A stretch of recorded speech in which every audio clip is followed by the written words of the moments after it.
सभी साथियों को नमस्कार। आज हम लोग ब्रह्मास्मि क्रिया योग के मुद्रा तंत्र के 22 नंबर के सत्र में प्रवेश करने जा। जैसा कि कल हमने चर्चा की थी कि साधना शुरू करने के पहले हमें अपने शरीर की क्या तैयारी करनी चाहिए। मैंने बताया था कि ये शुक्ल पक्ष मतलब पूर्णिमा से 2 दिन पहले से ये तैयारी शुरू की जाती है। और मैंने ये भी बताया था कि शुक्ल पक्ष की त्रयोदशी से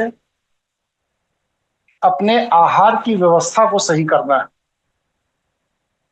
जब तक आप अपने आहार की व्यवस्था को सही नहीं करेंगे तब तक आपके मस्तिष्क के अंदर विचार का क्रम सही नहीं होगा।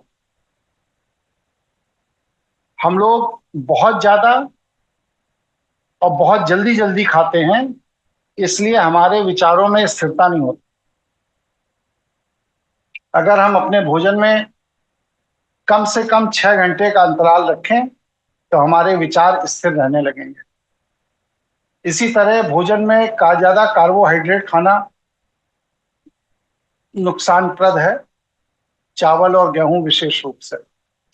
डेयरी प्रोडक्ट कोई नहीं लेना है। फल फ्रूट्स आप ज्यादा से ज्यादा खा सकते हैं, सूप ले सकते हैं, जूस ले सकते हैं। पूरी नींद सोना है, निर्धारित समय पर सोइए और पूरी नींद 6 घंटे 7 घंटे की लीजिए।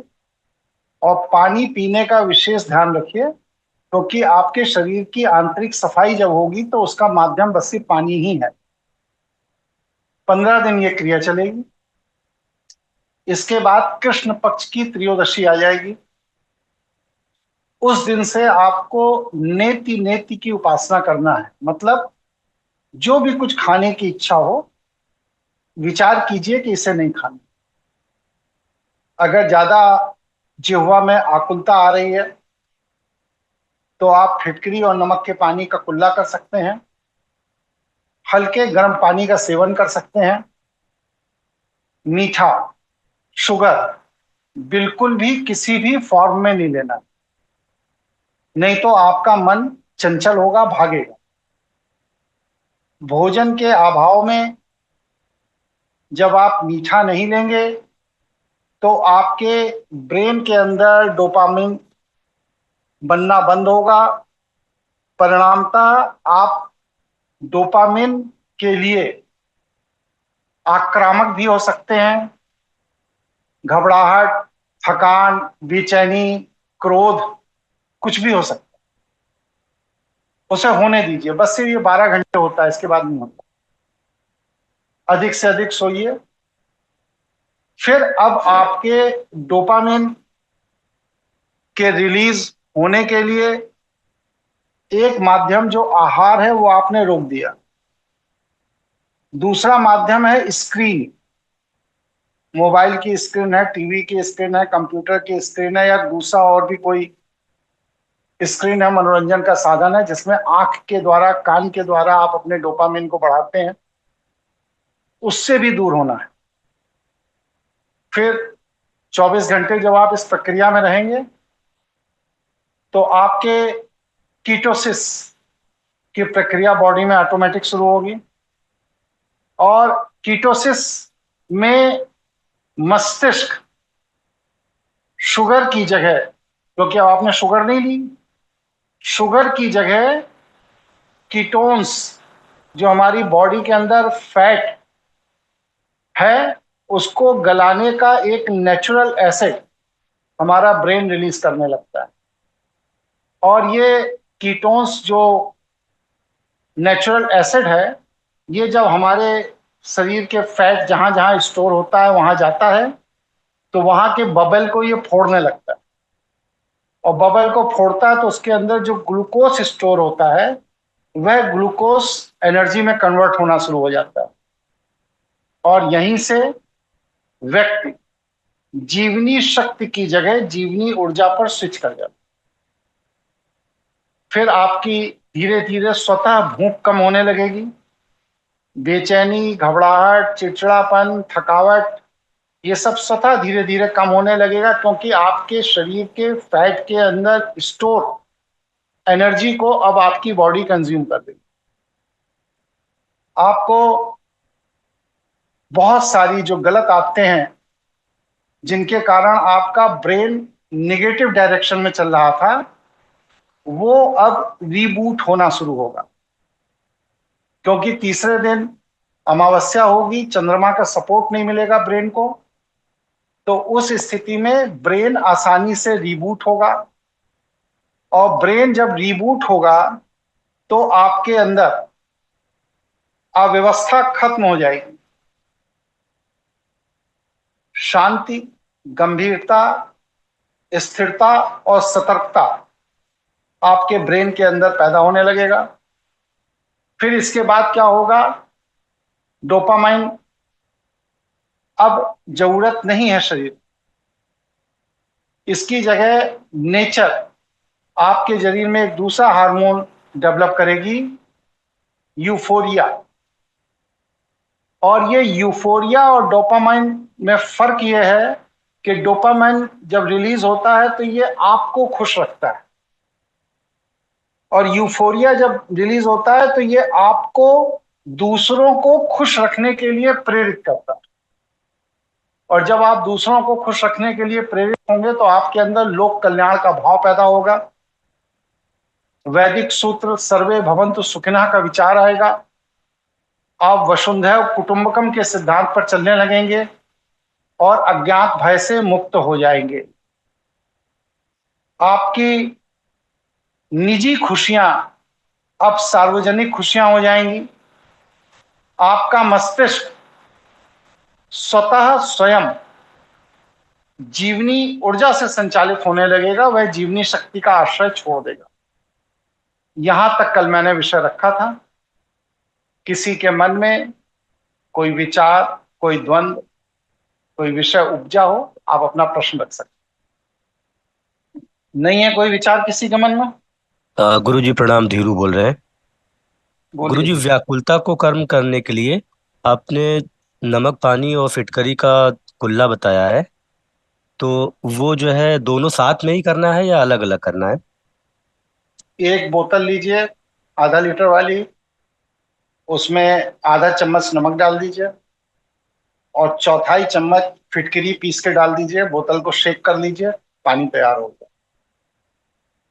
जब भी आपको व्याकुलता लगे 4 चम्मच पानी मुंह में डालिए और उसको मुंह में तब तक डाले रखिए जब तक कि वह नमक और फिटकरी का पूरे मुंह के अंदर असर ना हो जाए।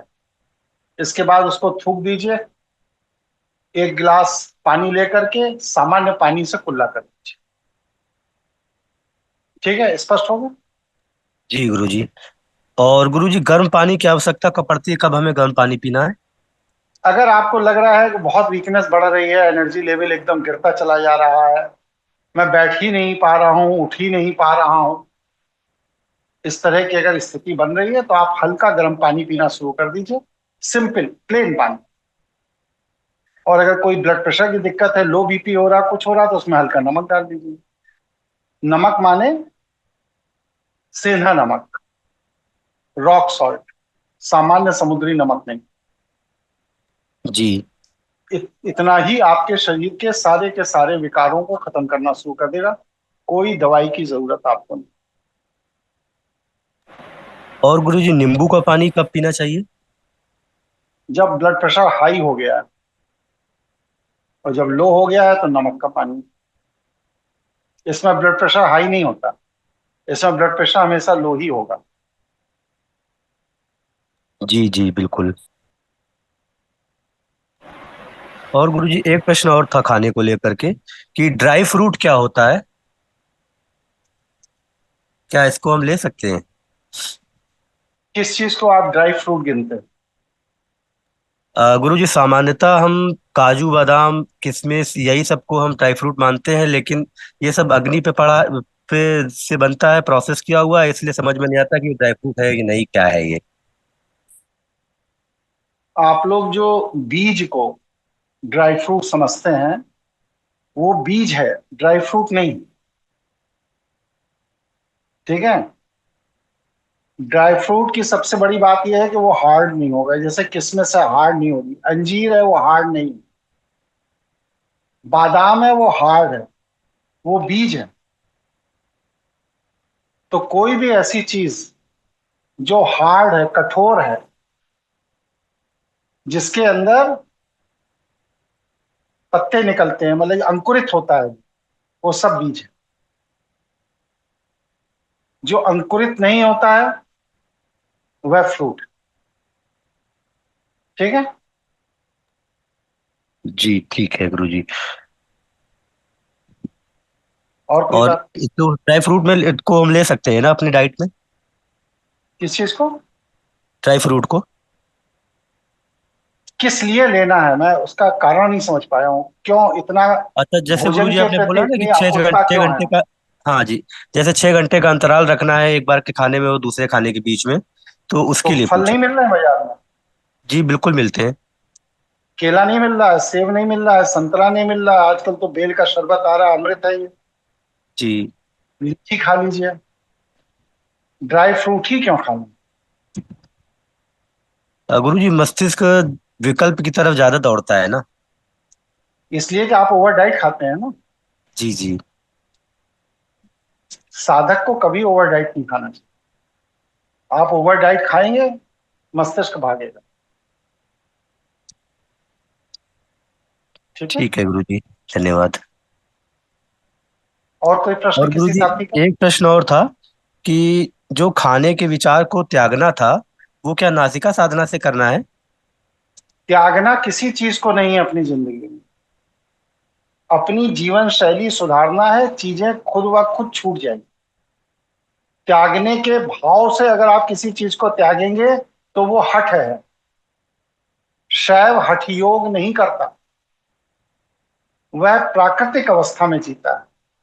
वह अपनी वृत्तियों को नियंत्रित करता है जिससे कि उसे हट करने की जरूरत ना पड़े। इसलिए त्यागना कुछ भी नहीं है। आप अपने विचार को बदलिए, अपने वृत्ति को बदलिए, चीजें अपने आप छूट जाएगी। हठ पूर्वक कुछ भी छोड़ने की जरूरत नहीं। स्पष्ट है? जी ठीक है गुरुजी, धन्यवाद, स्पष्ट हो गया। ठीक। और कोई साथी? जी गुरुजी। मानस, प्रणाम। आपने मानस, डेयरी प्रोडक्ट्स का मना किया है, तो वो क्यों मना किया है? ये बताइए, डेयरी प्रोडक्ट की जरूरत मनुष्य को क्यों है? नहीं, वो तो नहीं है। नहीं अ, है तो अनावश्यक क्यों लेना? क्योंकि वो बचपन से लाइफ में है, जैसे घी है, तो क्योंकि घी तो हम हाँ, तो खाते बचपन ही से तो आप रोटी भी खाते आए हैं ना। हैं। जी। आप ये बताइए कि जो डेयरी प्रोडक्ट है वो किसी जानवर से निकल रहा है? हाँ। आप इंसान हैं या जानवर हैं? इंसान है। तो आप किसी और जानवर के माध्यम से जो भी पदार्थ उत्पन्न हुआ है जो प्राकृतिक नहीं है, किसी जानवर के थ्रू उत्पन्न हुआ है, उसका हम्म, जब सेवन करेंगे तो आप तो स्वयं डॉक्टर हैं, बताइए हमारी बॉडी का जो जीन है, जी हमारी बॉडी का जो डीएनए है, हमारी बॉडी का जो आरएनए है, उस जानवर में भी एक अलग क्वालिटी का जीन है, डीएनए है, आरएनए है। जी। वो जब इसमें मिक्स होगा तो दोनों का आपस में संघर्ष होगा कि नहीं होगा? हाँ, होगा। बस यही जानना था मेरे को, बाकी तो इसी संघर्ष को अवॉइड करना है। ओके ओके, ठीक है। ठीक है नहीं? जी इसलिए नहीं लेना। जी, ठीक है। और कोई प्रश्न? धन्यवाद। देखिए, दूध जो है ये आपातकालीन भोजन। हम्म। जैसे कोई बच्चे का जन्म हुआ, मां मर गई। अब जैसे अक्सर रहता हो तो होता है, जैसे हमारे यहाँ एक तो बिल्ली का बच्चा आया था, उसकी मां मर गई। हम्म। अब मां मर गई तो भाई उसको हम बिल्ली का दूध कहाँ से ला के दें? संभव नहीं है। तो चलो गाय का दूध पिला दो। इसी तरह मनुष्य में अगर माँ का दूध उपलब्ध नहीं है तो उस स्थिति में विकल्प के तौर पर गाय का दूध पिला दिया right। जाता है। कब तक? जब तक कि दांत नहीं निकलते। अगर दांत निकल गए हैं और वह चबा सकता है तो उसे फिर डेयरी प्रोडक्ट नहीं देना चाहिए। उसके बाद भी अगर आप उसे डेयरी प्रोडक्ट दे रहे हैं तो उसके अंदर कोई ना कोई रोग बना ही रहेगा, कोई ना कोई रोग बना ही रहेगा। जी ठीक है, स्पष्ट है। ठीक है ना? जी और कोई साथी? जयप्रकाश बोल रहा हूँ गुरुजी। हाँ बोलिए गुरुजी, जयप्रकाश। गुरुजी मेरा एक प्रश्न है। मैं पिछले 7 वर्षों से डेयरी प्रोडक्ट छोड़ रखा हूँ, तो ये जो प्रक्रिया है अभी जो कार्बोहाइड्रेट की भी जो धीरे धीरे कम करनी है, तो ये निरंतर हम उस स्थिति पे पहुंच जाएं धीरे धीरे कम करके, कि हम उस स्थिति में पहुंच जाएं कि जब हम वो मतलब पूर्णिमा के बाद से हम अपनी प्रक्रिया प्रारंभ करेंगे, या हम ये कभी और मतलब तुरंत अभी भी कर सकते हैं, मतलब 15 दिन बाद हम कर सकते हैं कभी ऐसे? भी शुरू कर सकते हैं। जी आपको अग्नि पर चढ़ा हुआ भोजन नहीं लेना है, बस एक शब्द। जी कभी भी शुरू कर सकते। ये जो मैंने बताया है उपाय, ये विशेष साधना की तैयारी का उपाय है, लेकिन सामान्य जीवन के लिए आप कभी भी अग्नि पर चढ़ा हुआ भोजन त्याग सकते। जी गुरुजी, स्पष्ट है। जी धन्यवाद गुरुजी। और कोई प्रश्न किसी का? गुरुजी प्रणाम, सुशील बोल रहा हूँ। बोलिए सुशील। गुरुजी जैसे ये क्वेश्चन इसी से कोरिलेटेड है, लोग जिम करने के बाद एक न्यूट्रिशन का डब्बा पकड़ाते हैं, तो एक थोड़ा सा इसके बारे में जानकारी चाहिए, क्योंकि मेरी किसी से इसके ऊपर एक डिबेट होने वाली है चीज को लेके, कि आप यहाँ तक तो मैं पहुंचा हूँ कि मैकेनिज्म में आप ब्रेन और बॉडी के दोनों पार्ट को अलग कर देते हैं। फॉर द टाइम के लिए जो कर रहे हैं उसका तो रिजल्ट आप ले लेते हैं, लेकिन उसके बाद नहीं ले पाते हैं, तो आप एक प्रोटीन का डब्बा पकड़ाते हैं, तो उसको थोड़ा सा आपसे समझना था गुरु। मेरा कहना यह है कि जिम जाने की जरूरत है। जी आप हमको बताइए कि ये लॉजिक है, ये कारण है, इसलिए जिम जाना चाहिए। नहीं जाना चाहिए गुरुजी, मैं थीसिस पे एग्री हूँ कि नहीं जाना है। अरे लेकिन आपसे मैं नहीं बात कर रहा हूँ, उनसे जिनसे जी आपका संवाद है उन्होंने जी क्या तर्क दिया जिम जाने का? आपको कोई तर्क दिया होगा ना? हाँ, उनका कहना है कि बॉडी गर्म मतलब हीट अप होगी तो मेटाबॉलिज्म फास्ट होता है, तो डाइजेशन अच्छा होता है, क्या और दौड़ने ये से सारी नहीं कहानी। होगा? बिल्कुल मॉर्निंग होगा। वॉक में आप 5 किलोमीटर दौड़िए। आप तो कितने, 24 किलोमीटर, कितना, 40 किलोमीटर डेली दौड़ते थे? कितना दौड़ते 24 थे आप? किलोमीटर 24 24। 24 किलोमीटर आप पर डे दौड़ते थे। तो आप जब 24 किलोमीटर पर डे दौड़ते थे तो आपकी बॉडी में हीटअप नहीं हो रहा था क्या? हो रहा था गुरुजी, मेरे तो हो हो रहा रहा था था। बिल्कुल। तो जी जी, उसके लिए जिम जाने की क्या जरूरत? नहीं है रिक्वायरमेंट। जिम के अंदर एक टाइट एटमॉस्फेयर में एसी चला करके 25 लोगों की कार्बन डाइऑक्साइड उसके अंदर सर्कुलेट हो रही है। ताजी हवा तो वहां है नहीं, जी और आप वहां पर जा करके एक्सरसाइज कर रहे हो।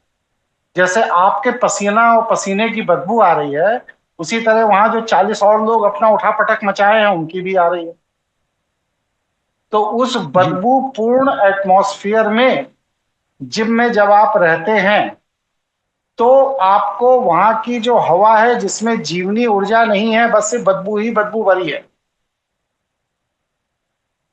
वो बदबू आपको स्वस्थ रखेगी, या बाहर जहां पर जीवनी ऊर्जा प्रकृति में उपलब्ध है वहां पर आप अपनी बॉडी को एक्सरसाइज करेंगे, हीटअप करेंगे, वो आपको स्वस्थ रखेगा। बाहर वाली स्वस्थ रखेगी गुरुजी। ठीक है। जिम के अंदर आप एसी बंद कर दीजिए, लोग अपनी जी एक्सरसाइज कर रहे हैं, आप लाइट काट दीजिए। 10 मिनट के अंदर, घड़ी से 10 मिनट लगेगा, वो जितने लोग एक्सरसाइज कर रहे हैं सब शीशा तोड़ के बाहर आके खड़े हो जाएंगे, घुटन हो जाएगी। क्योंकि जी एसी के चलने पर भी वहां घुटन ही है, लेकिन एसी की वजह से वह घुटन आपको महसूस नहीं हो रही। अब एसी बंद हो गया तो वह घुटन आपको महसूस हुई। जैसे होता नहीं टेम्परेचर में, टेम्परेचर का 40 डिग्री फील अप टू 43, तापमान 40 डिग्री है लेकिन आपको महसूस होगा 43 डिग्री। वही चीज जिम में है। ठीक है। दूसरा चीज, जो आर्टिफिशियल प्रोटीन आपको दिया जा रहा है वो किसी एनिमल से एक्सट्रैक्ट करके दिया जा रहा है। जब आपकी बॉडी को बिना कुछ काम किए आर्टिफिशियल प्रोटीन मिलना शुरू हो जाएगा, तो आपकी बॉडी जो नेचुरल प्रोटीन बॉडी में बनाना चाहिए, ये प्रोसेस को बंद कर दी। और फिर उसके बाद क्या होगा? एक समय बाद आर्टिफिशियल प्रोटीन आपकी बॉडी एक्सेप्ट करना बंद कर देगी। फिर आपकी स्थिति क्या होगी? धोबी का कुत्ता हो जाएंगे आप। ना नेचुरल प्रोटीन डेवलप होगा, ना आर्टिफिशियल प्रोटीन पचाने लायक रहेंगे।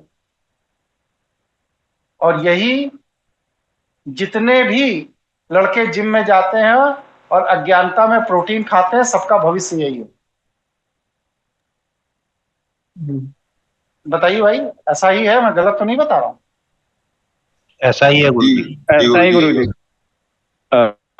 गुरुजी, ये जिम करने वालों की आयु भी कम होती है और इनको बाद में कई व्याधियां, मतलब कई बीमारियां भी रहती हैं। मतलब कोई भी ऐसा जिम करने वाला व्यक्ति अभी तक के तो नहीं मिला है जो एकदम स्वस्थ हो और उसकी जो आयु है आम आदमी से कम हो। मतलब यही पाया गया है। मैंने बताया ना, जब आप उमस और घुटन भरे वातावरण के अंदर कोई भी फिजिकल एक्सरसाइज करेंगे तो आपकी दीर्घायु होने का प्रश्न ही नहीं होता। मैं मार्शल आर्ट में यूपी स्टेट की चैंपियनशिप मेरे पास थी। जूडो, कराटे, कुंफू और बॉक्सिंग, चारों ब्रांच की मेरे पास चैंपियनशिप थी। आज भी आप देखिए, ये 2 हड्डियां मेरी बढ़ी हुई हैं बॉक्सिंग लड़ने से। ये इधर वाली तो छोटी, ये 2 हड्डियां मेरी बढ़ी हुई हैं। ऐसे ये साथ में देखिए, ये 2 बड़ी हैं और ये छोटी हैं। ये बॉक्सिंग लड़ने से। मैंने 9 साल मार्शल आर्ट खेला है स्टेट लेवल तक। मुझे तो कभी किसी जिम जाने की जरूरत नहीं पड़ी। तो ये जिम एम जो है ना, ये बस सिर्फ मार्केटिंग है। फाइनेंशियल जो इन्वेस्टर्स हैं उनके चोंचले हैं। आपको इसमें नहीं फंसना चाहिए अगर आप एक नेचुरल जीवन जीना चाहते हैं। स्पष्ट है?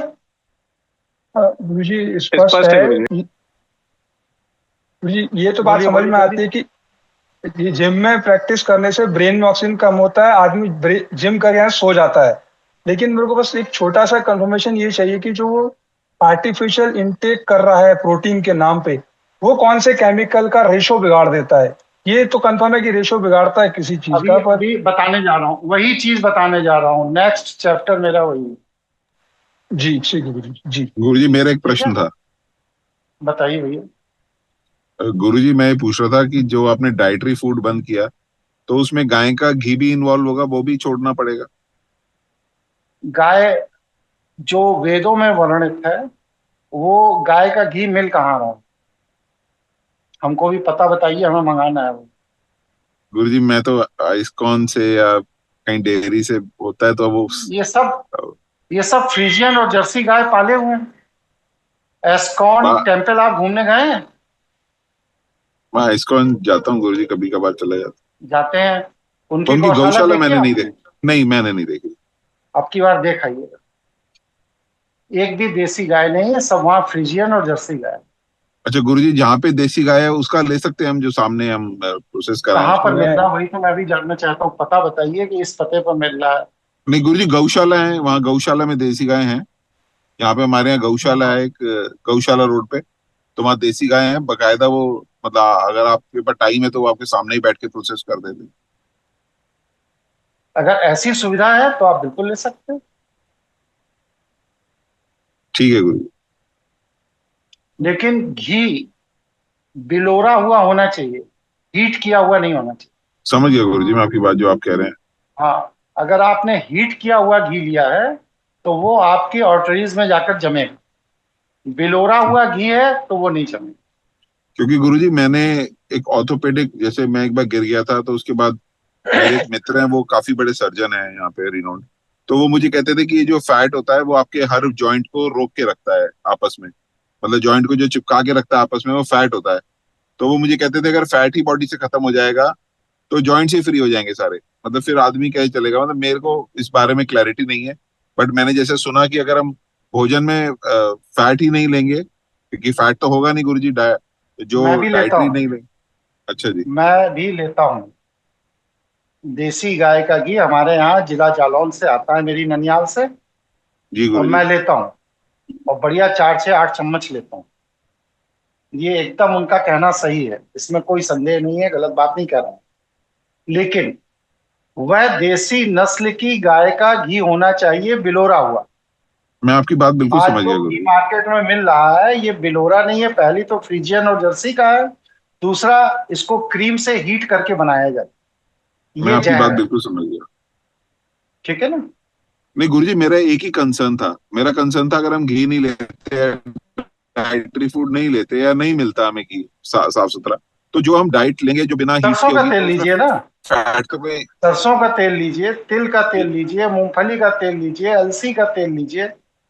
अगर घी उपलब्ध नहीं है तो घी के हाँ जी विकल्प में गुरुजी। ये सब भी तो फैट ही है, तो चिकनापन ये गुरुजी भी उसको देंगे। फिर उसको कैसे धारण करें? जैसे घी लगाते हैं रोटी में डालते हैं, ऐसे चिपड़ते हैं खाते हैं, वैसे इसको भी डालिए, नहीं गुरुजी, मैं वैसे कह रहा था लगाइए और खा जाएंगे। जो आपने ये साधना के लिए डाइट बताई उसके अंदर आपने कहा कि हीट नहीं होनी चाहिए कोई चीज, तो रोटी तो बनेगी वो नहीं मैंने, उसमें, या तो हाँ, वेज। नहीं नहीं, सुनिए, वो मैंने उन लोगों को बताई है जिन्हें गहन साधना में जाना है, उन्हें जरूरत नहीं है फैट की। क्यों? समझ गया। क्योंकि उनकी बॉडी के अंदर ऑलरेडी इतना ज्यादा फैट है कि वो फैट अगर कंज्यूम नहीं होगा तो वह लंबे समय तक साधना में बैठ नहीं पाए।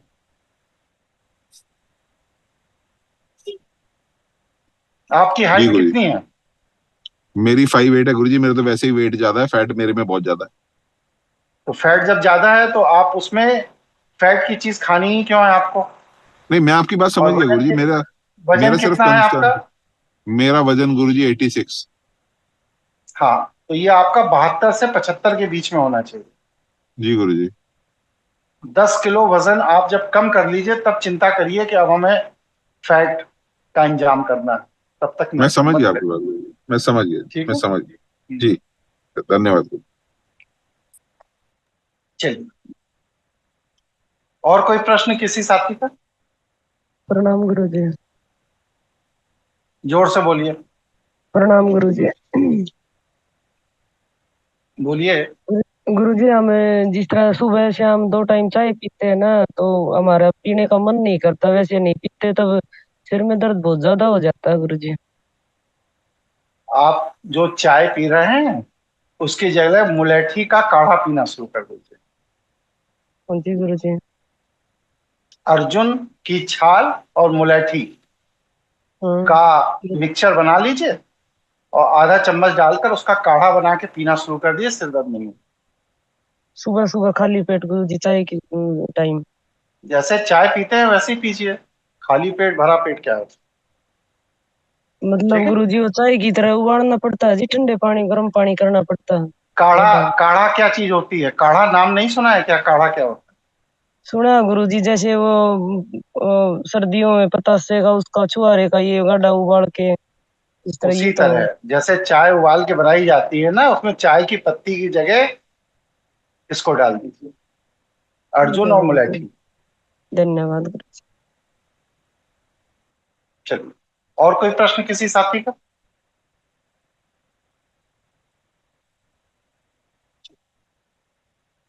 तो मैंने यहां तक आपको कल बताया था कि हमें डोपामाइन के पीछे नहीं भागना, फिर क्या करना है? यूफोरिया, जो लोक कल्याण का हार्मोन है, उसको अपने अंदर डेवलप करना है साधना की ऊर्जा को एब्जॉर्ब करने के लिए। अगर आप डोपामाइन के प्रेशर में हैं और साधना कर रहे हैं तो वह साधना की ऊर्जा आपके अंदर नकारात्मक इम्पैक्ट पैदा करेगी। और अगर आप यूफोरिया हार्मोन को डेवलप कर रहे हैं तो साधना की जो ऊर्जा है वह कभी भी आपके लिए नकारात्मक नहीं हो सकती। ये फर्क है। अब इसके बाद हम लोग आ जाते हैं आज के विषय पर। सुशील जी ने एक प्रश्न रखा था, उसका उत्तर दे रहा हूं, सभी के लिए है, जो मेडिकल साइंस से जुड़े हुए लोग हैं वो जानते होंगे कि हमारे ब्रेन के अंदर BDNF नाम का एक प्रोटीन होता है। जानते हैं नहीं जानते भाई BDNF? आज हमारे डॉक्टर साहब नहीं जुड़े हैं क्या? डॉक्टर साहब चंद्रशेखर जी, चलिए इसका जो फुल फॉर्म है brain divert neurotrophic factor. Brain divert neurotrophic factor BDNF। ये क्या है? ये एक विशेष तरह का प्रोटीन है। ये प्रोटीन क्या करता है? हमारे मस्तिष्क के अंदर न्यूरॉन्स को ताकत देता है। जो मैंने आप लोगों को एक्सरसाइज बताई है ना, उंगली वाली और उंगली को उंगली से क्रॉस कराने वाली, आप जब इस एक्सरसाइज को आप लोगों ने ईमानदारी से किया नहीं, अगर आप 3 एक्सरसाइज हैं, ये तीसरी मैं बताना चाहता हूं लेकिन पहले 2 के रिजल्ट तो दीजिए। ये 3 एक्सरसाइज अगर ईमानदारी से 10 मिनट सुबह और 10 मिनट शाम करेंगे तो एकदम गारंटी है इस बात की कि आपके ब्रेन के अंदर BDNF ऑटोमेटिक डेवलप होने लगे, ऑटोमेटिक डेवलप होने लगे। और ये जब ऑटोमेटिक डेवलप होगा तो क्या है कि ये ब्रेन की कोशिकाओं को ऊर्जा देगा। हमारे ब्रेन के अंदर जो न्यूरॉन्स हैं उनको ये बढ़ाता भी है, उनकी जीवन लाइफ स्पैन को लंबा भी करता है और उन्हें काम करने में हेल्प भी करता है। तीनों चीजें ये एक साथ करता है। इसलिए हमको क्या करना है? BDNF पर थोड़ा फोकस करना पड़ेगा। उसका असर क्या पड़ता है? उसका असर ये पड़ता है कि आदमी इंटेलिजेंट हो जाता है और तांत्रिक वही व्यक्ति बन सकता है जो इंटेलिजेंट हो। जो डमी मन मस्तिष्क का आदमी है, मानसिक रूप से कमजोर है, उदासीन है, वो तंत्र की साधना में बहुत आगे नहीं जा पाता। वो तंत्र का ड्रामा करता है, आगे नहीं जाता। और एक रिसर्च में ये पाया गया है कि हिंदुस्तान के अंदर जो वास्तव में ब्राह्मण है, वास्तविक ब्राह्मण, नाम मात्र वाले नहीं, उनका BDNF सामान्य प्रजाति के लोगों के मुकाबले 3% अधिक होता है। क्यों होता है? इसका कारण बताइए। नहीं पता गुरुजी। नहीं पता गुरुजी। कोई बात। ये इसलिए होता है क्योंकि ये न्यूरोट्रॉफिक प्रोटीन जिसे हम BDNF कह रहे हैं, ये नॉनवेज खाने वाले जो लोग होते हैं उनके ब्रेन में डेवलप नहीं हो पाता। क्योंकि जब आप नॉनवेज खाते हैं तो आप किसी दूसरे के DNA को खाते हैं, और जो DNA आपकी बॉडी के अंदर बॉडी के लिए बना ही नहीं है, आपके DNA से उसके DNA का संघर्ष होता है जब आप उसे खा लेते हैं। तो ब्रेन का जो बहुत बड़ा पोर्शन है वो मांसाहारी के मांस भक्षण के बाद उनके शरीर के अंदर जाने पर, मांस के शरीर के अंदर जाने पर उस मांस को गलाने के लिए, क्योंकि हमारा भी तो शरीर मांस का है और जो आप खा रहे हैं वो भी मांस है, तो इन दोनों मांस में कौन सा मांस गलाना है और कौन सा मांस बचाना है, इसको डिसाइड करने में हमारे ब्रेन को बहुत बड़ी ताकत लगानी पड़ती। अगर हमारा ब्रेन ये डिसाइड नहीं करे कि मांस का कौन सा पोर्शन जो खाया है वो गलाना है और कौन सा जो शरीर का मांस है उसे बचाना है, तो आपके शरीर का मांस गलना शुरू हो जाएगा। तो बॉडी के अंदर जो मांस को खाने के बाद उसको गलाने का, उसको पचाने का जो प्रोसेस है, इस प्रोसेस में हमारे ब्रेन की बहुत बड़ी ताकत लगती है। तो उसमें क्या है कि जो न्यूरोट्रॉफिक प्रोटीन है जो ब्रेन में बनना चाहिए वो ब्रेन नहीं बना पाता है, वो अपनी पूरी एनर्जी नॉनवेज पचाने पर लगा देता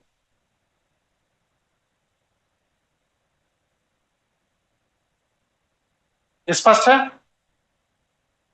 कोई प्रश्न हो तो पूछते जी जाइए। गुरु जी, जी गुरु। फर्स्ट ठीक है है। ना?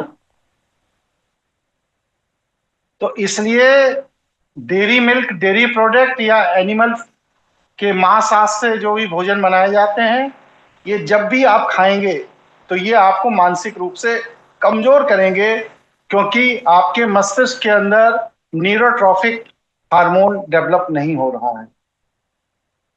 इसीलिए ब्राह्मणों में सात्विक भोजन पे बहुत ज्यादा असर दिया जाता है, प्रभाव दिया जाता है। वो इसीलिए दिया जाता है जिससे ब्राह्मणों के अंदर न्यूरोट्रॉफिक प्रोटीन जो ब्रेन में बनना चाहिए वो संतुलित मात्रा में बनता रहे। अगर वह नहीं बनता रहेगा तो ब्राह्मण ब्राह्मण नहीं रह जाएगा। ये व्यवस्था ईश्वर ने क्यों बनाई होगी? क्या ईश्वर की कल्पना रही होगी? देखो कौन आया है, ये कौन है, नाम बताओ। बार बार घूम घूम के आते हैं, ब्लॉग बंद कर दो, डिस्टर्ब करते हैं ना ये सब।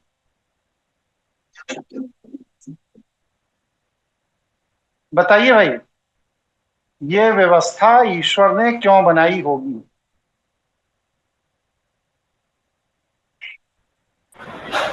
कोई आइडिया नहीं है गुरुजी, आप बताइए। ये व्यवस्था ईश्वर ने बस सिर्फ एक लिए बनाई, जियो और जीने दो। अगर आप दूसरे को नहीं जीने देने की मंशा से उसका भक्षण करेंगे तो ब्रेन को शून्य कर देती है प्रकृति की व्यवस्था, जिससे कि आप अपने मानसिक कौशल से नीचे गिर जाएंगे और दूसरे जीव जंतु अपनी रक्षा कर सकेंगे। आप जितना ज्यादा मांसाहार का भोजन करेंगे आपका मस्तिष्क उतना ही शिथिल होता जाएगा। ठीक है? गुरु जी एक सवाल था मेरा। बोलिए। गुरु जी जापानीज और चाइनीज जो हैं, जो इनके मास्टर्स हैं, सब वो सब सी फूड्स, मतलब वो सब कुछ वो गंद भला खाते हैं, उसके बाद भी उनकी उम्र 100 से ऊपर, 110, 120। उनके यहाँ सिस्टम है, जी। वो कितना खाते हैं मालूम है आपको? मुझे पता गुरु जी, वो मतलब कार्बोहाइड्रेट्स वगैरह कम खाते हैं, जितना मुझे जानकारी है। कितना खाते हैं? नहीं, मुझे इतनी जानकारी नहीं गुरु जी। 2 ठो डंडी लेते हैं, उस डंडी से ऐसे 2-2 चावल बैठ के खाते रहते हैं। जितना वो खाते हैं ना उतना आप 1 चम्मच में खा जाते हैं।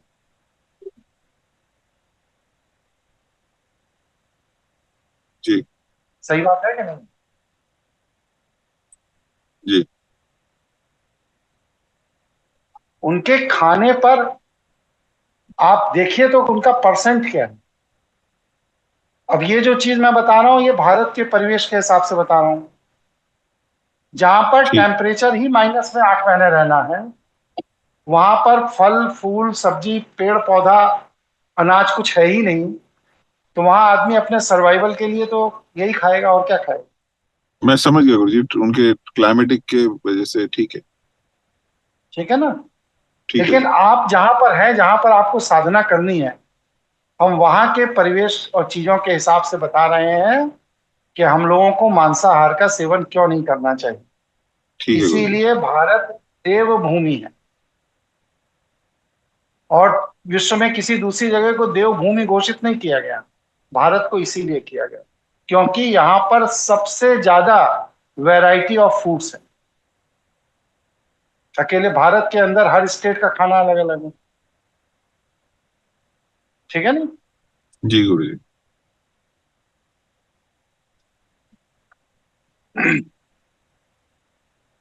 तो ईश्वर की व्यवस्था यह है कि मारने वाला व्यक्ति ज्यादा इंटेलिजेंट नहीं होना चाहिए, क्योंकि अगर मारने वाला व्यक्ति ज्यादा इंटेलिजेंट होगा तो जिसको मार रहा है उसे बचने का अवसर नहीं मिलेगा। इसलिए ईश्वर ने ऐसी व्यवस्था बनाई है कि जो मारने की वृत्ति का आदमी है उसका इंटेलिजेंसिया कम हो जाता, और जो अपने को गुरुजी बचाने की वृत्ति का आदमी है उसका इंटेलिजेंसिया बढ़ जाता। हाँ बताइए। गुरुजी, जो बलि प्रथा बनी हुई है हमारे यहाँ, तो जितना अघोर पंथ है या कामाख्या उपासना है, जितनी उपासनाएं हैं, उसमें तो गुरुजी ये सब बलि प्रथा में मांस भक्षण करते ही हैं।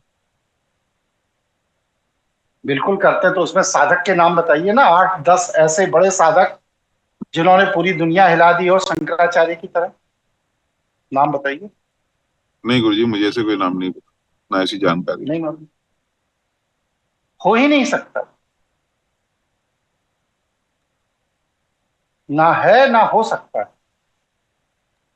ठीक है। जी।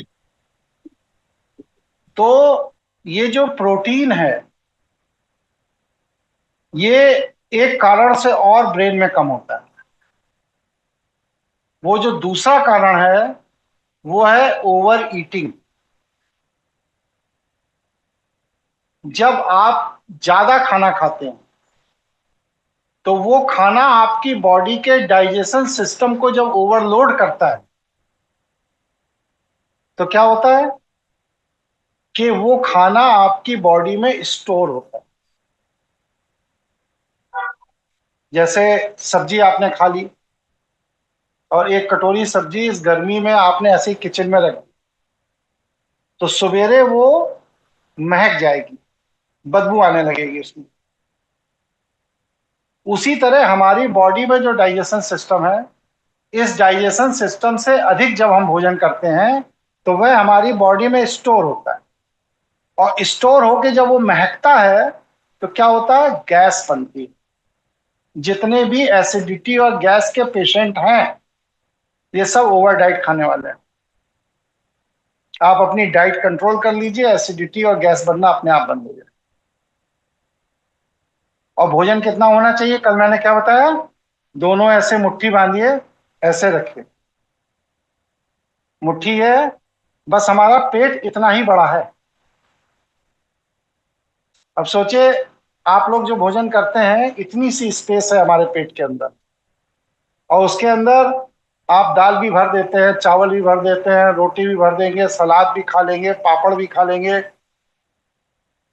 और उसके बाद उसी में आइसक्रीम भी रख लेंगे, रसगुल्ला भी रख लेंगे। जगह कितनी है, इतनी सी है बस भाई, इतनी ही तो जगह है पेट में। बाकी तो और इधर फिर आगे इधर आएंगे, हार्ट आ जाएगा, फिर लीवर आ जाएगा, फिर पैंक्रियाज आ जाएगा, और फिर नीचे आंतें आ जाएंगे। खाना रखने की जगह बस सिर्फ इतनी ही है, और रख कितना रहे हैं, इतना, और दिन में 3 बार इतना इतना रख रहे हैं, फिर कह रहे हैं ओवरवेट हो गया, डाइजेशन ठीक नहीं रहता। कोई चूरन बता दीजिए गुरु जी बढ़िया सा। चूरन नहीं खाना, डाइट कम करना, दिन में 1 बार 2 बार खाना नहीं खाना। स्पष्ट है?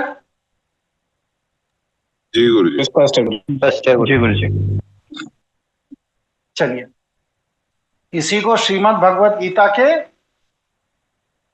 6ठे अध्याय के 16वें श्लोक में भगवान श्री कृष्ण ने अर्जुन से कहा है कि हे अर्जुन, अधिक खाने और अधिक सोने वाला व्यक्ति योग में सफल नहीं हो। जब आप ओवर डाइट खाओगे तो नींद भी ज्यादा आएगी। ऐसा व्यक्ति कभी योगी नहीं बन सकता, कभी साधक नहीं बन सकता। ठीक है। अब किसी का कोई प्रश्न और, या मैं अपनी बात आगे रखूं? गुरुजी प्रणाम। प्रणीत। बताइए प्रणीत जी, कल आप कहाँ चले गए थे? नहीं, मैं कल था नहीं गुरुजी, माफी चाहूंगा। कोई बात, बताइए। आपने आपने याद रखा, इतना ही बहुत है। अरे भाई, मैं तो सबको याद रखता हूँ। नहीं। चलिए बताइए। गुरुजी, मेरा प्रश्न आपसे ये है कि जैसे एक इंडिया में एक तांत्रिक हुए विमलानंदा, और उनके जो शिष्य हैं रॉबर्ट सुबोधा, उन्होंने एक किताब लिखी Aghora at the left hand of God. उसमें उन्होंने लिखा है कि ये अल्कोहल का, मांस का सब सेवन करते थे, और इन्होंने काफी मतलब ये काफी नामी तांत्रिक हुए। रॉबर्ट सोबोता तो खैर आज भी जिंदा हैं, अमेरिका में ही हैं और काफी लेक्चर्स वगैरह देते हैं। तो जिस साधना की और आप बात कर रहे हैं जिसमें कि हमें भोजन का काफी ध्यान रखना है, वो क्या कोई पर्टिकुलर ब्रांच है तंत्र की, या ये हर किसी के लिए लागू होता है? पहली बात तो मैंने इनके बारे में सुना नहीं है, लेकिन फिर भी किसी दूसरे के उदाहरण से मैं कनेक्ट करके आपको विषय समझा रहा हूं। हर विद्या के 3 अंग हैं, सत, रज और तम। यहां पर भी तंत्र का जो विधान है, इसमें भी सतोगुणी तंत्र अलग है, रजोगुणी तंत्र अलग है और तमोगुणी तंत्र अलग है। सतोगुणी तंत्र जो है ये डायरेक्ट भगवान शिव के अधीन है, जो मैं सिखाता हूं। रजोगुणी तंत्र जो है ये काल के अधीन है, काल भैरव। और तमोगुणी जो तंत्र है ये वायु तत्वीय ऊर्जा, पैशाचिक ऊर्जाओं के अधीन है।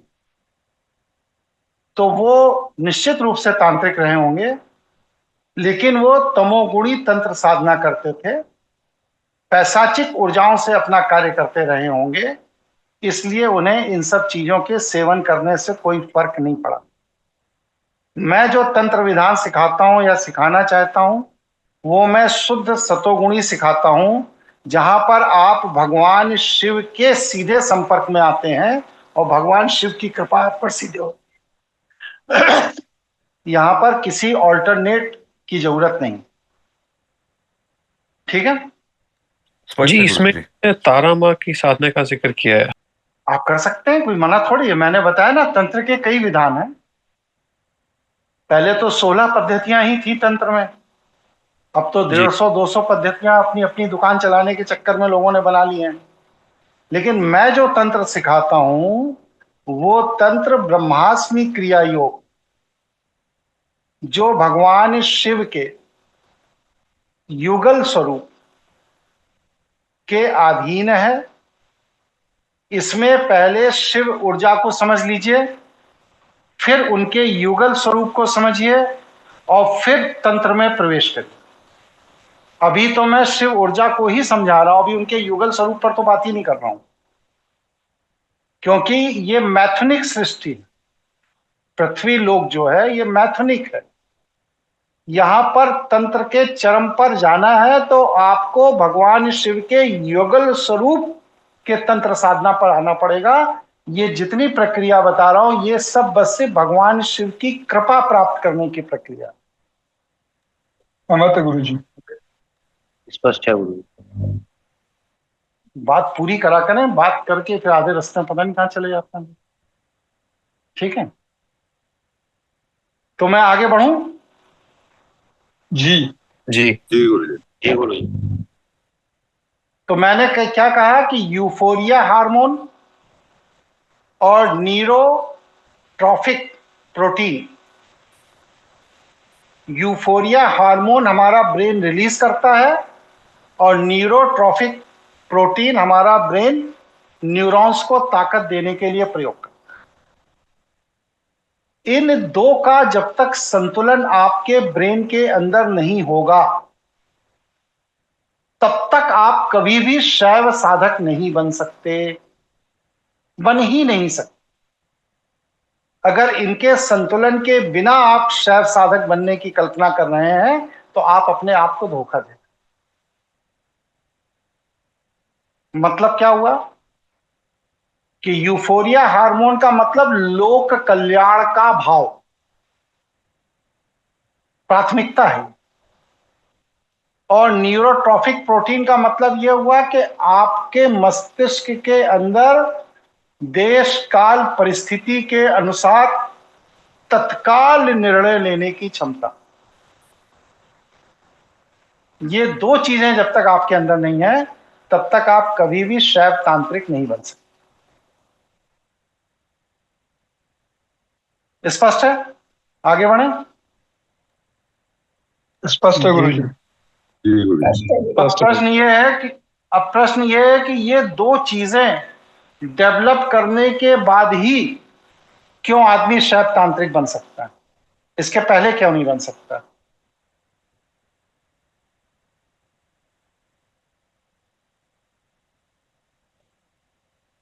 बताऊं? बताइए गुरुजी। जी गुरुजी। क्योंकि पहली चीज तो यह है कि ईश्वर प्रकृति का अंश है, मतलब ईश्वर प्रकृति का अंश है, प्रकृति ईश्वर का अंश नहीं है, ईश्वर प्रकृति का अंश है, दोनों में फर्क है।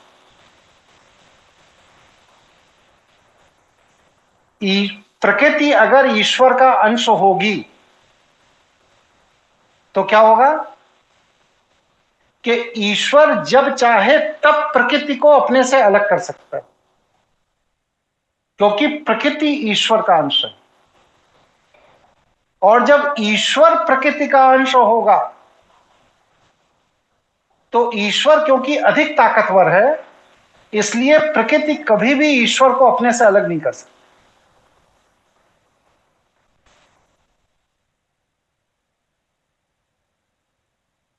स्पष्ट है? कठिन बात समझा दी या कोई कठिन बात कह दी? कोई जिज्ञासा किसी की? नहीं तो गुरुजी इसमें अंतर क्या है वो स्पष्ट नहीं हुआ अभी। नहीं गुरुजी, भाई आप स्पष्ट नहीं हुआ। आपने, हाँ मैं बता रहा हूं, स्पष्ट ऐसे होगा कि आपने बच्चे का हाथ भीड़ में पकड़ रखा है कि बच्चे ने आपका हाथ भीड़ में पकड़ रखा है, किसमें खोने की संभावना ज्यादा है? जब बच्चे ने पकड़ रखा है तब उसमें खोने की संभावना ज्यादा है, और जब आपने बच्चे का हाथ पकड़ रखा है तो खोने की संभावना कम। इसलिए प्रकृति ने ईश्वर का हाथ पकड़ रखा, ईश्वर ने प्रकृति का नहीं पकड़ा। समझ गुरुजी। ठीक है नहीं? क्योंकि हम प्रकृति से संचालित हैं, ईश्वर से संचालित नहीं है। ईश्वर से संचालित होने की साधना करके उस योग्य बन रहे हैं, अभी हम प्रकृति से संचालित। जब तक हम ईश्वर से संचालित होने योग्य अपने को बना नहीं लेते तब तक हम प्रकृति से संचालित हैं। और जब हम प्रकृति से संचालित हैं तो हमें क्या करना है? प्रकृति को मजबूती से पकड़ना है। और जब हम प्रकृति को मजबूती से पकड़ेंगे तो क्या है, क्योंकि प्रकृति ने ईश्वर को मजबूती से पकड़ रखा है, इसलिए हम मिसगाइड नहीं होंगे, धोखा होने की उम्मीद बहुत कम हो जाएगी। ठीक है? स्पष्ट है गुरुजी। स्पष्ट है? स्पष्ट स्पष्ट है गुरुजी। तो क्या होना है कि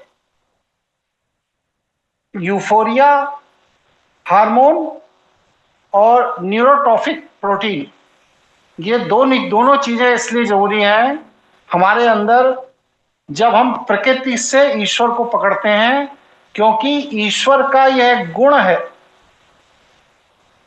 कि वह पहली चीज लोक कल्याण के लिए उसने सृष्टि बनाई, क्योंकि ईश्वर ने सृष्टि लोक कल्याण के लिए बनाई है। और आप भी यूफोरिया हार्मोन जब डेवलप कर लेते हैं डोपामाइन की जगह, तो आप भी ईश्वर के कार्य को करने लगते हैं, लोक कल्याण का कार्य। ठीक है? दूसरी चीज, न्यूरोट्रॉफिक प्रोटीन जब ब्रेन में बनता है तो क्या है, पूर्ण से पूर्ण की उत्पत्ति होने लगती है। इसी को वेद में क्या कहा है?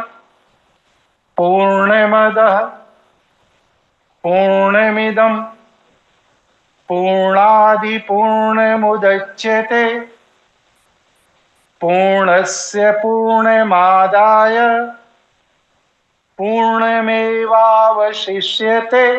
ये प्रकृति की व्यवस्था कि पूर्ण से पूर्ण की उत्पत्ति होने पर फिर से सुनिए, पूर्ण से पूर्ण की उत्पत्ति होने पर दोनों अलग अलग हो जाएं फिर भी दोनों पूर्ण ही हैं।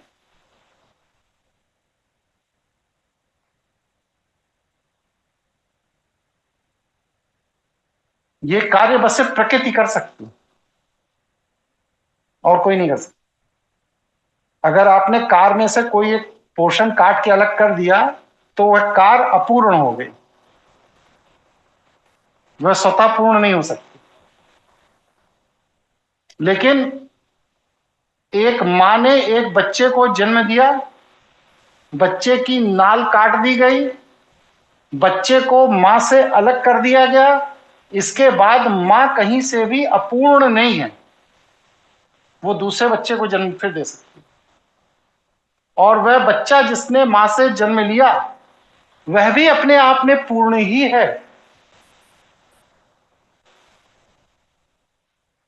एक पेड़ से एक फल को तोड़ा गया, खा लिया गया, वह फल उस पेड़ का अंश होते हुए जब उसे तोड़ के अलग किया गया तो पेड़ पूर्ण है, वो दूसरा फल वहां पैदा कर देगा।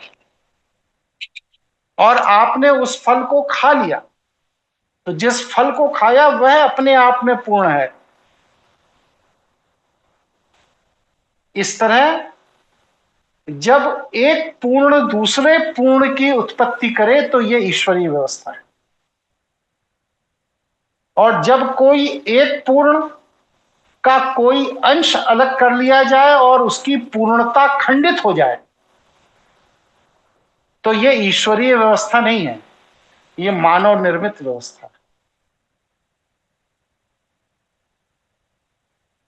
ठीक है। और न्यूरोट्रॉफिक प्रोटीन जब ब्रेन के अंदर बनता है तो हमारा न्यूरॉन्स ही हमारे बॉडी के अंदर हमारा डॉक्टर हो जाता है। हमारी बॉडी में किसी भी तरह का कोई भी टिश्यू डैमेज होता है, किसी भी तरह का कोई भी टिश्यू डैमेज, तो हमारा न्यूरॉन्स न्यूरोट्रैफिक प्रोटीन की मदद से उस टिश्यू डैमेज को रिकवर करने,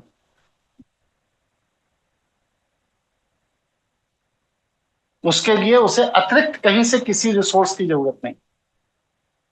दुनिया की सारी दवाई आपके घाव को भरने में सहायक है, लेकिन कोई भी दवा कभी किसी घाव को नहीं भरती। घाव प्रकृति भरती है, दवाई उसमें सहायक है। स्पष्ट है? किसी के मन में कोई शंका हो पूछिए। स्पष्ट है गुरुजी। स्पष्ट है गुरुजी। स्पष्ट है गुरुजी। ऐसे लग रहा है जैसे वेदांत दर्शन के क्लासेस हो रहे हैं, ऐसे ही फील हो रहा है ना? जी बिल्कुल गुरुजी। जबकि सामान्य परिचर्चा हो रही है तंत्र, लेकिन तंत्र के इस विज्ञान को समझना बहुत जरूरी। चलिए अब हम लोग और आगे बढ़ जाते हैं थोड़ा सा। तो ये जो दो चीजें मैंने बताई, न्यूरोट्रॉफिक हार्मोन और न्यूरोट्रॉफिक प्रोटीन और यूफोरिया हार्मोन, ये दोनों चीजें मतलब लोक कल्याण का भाव और आपके मस्तिष्क की क्षमता, ये दोनों चीजें जब ईश्वर देखता है कि आपने पर्याप्त विकसित कर ली, तब ईश्वर अपनी ऊर्जा आपको देना शुरू कर देता है।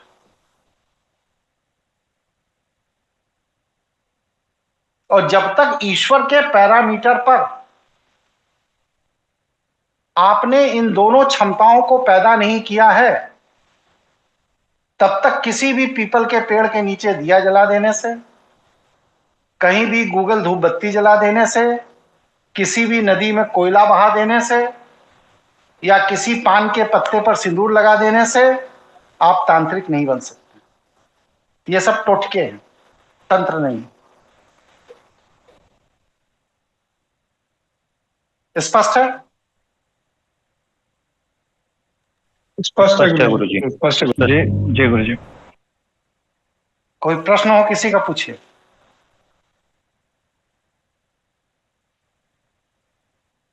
और अगर आपने यह दो प्रोटीन और हार्मोन अपने अंदर डेवलप नहीं किया है और ईश्वर ने देव ऊर्जा का प्रवाह आपके मस्तिष्क में कर दिया,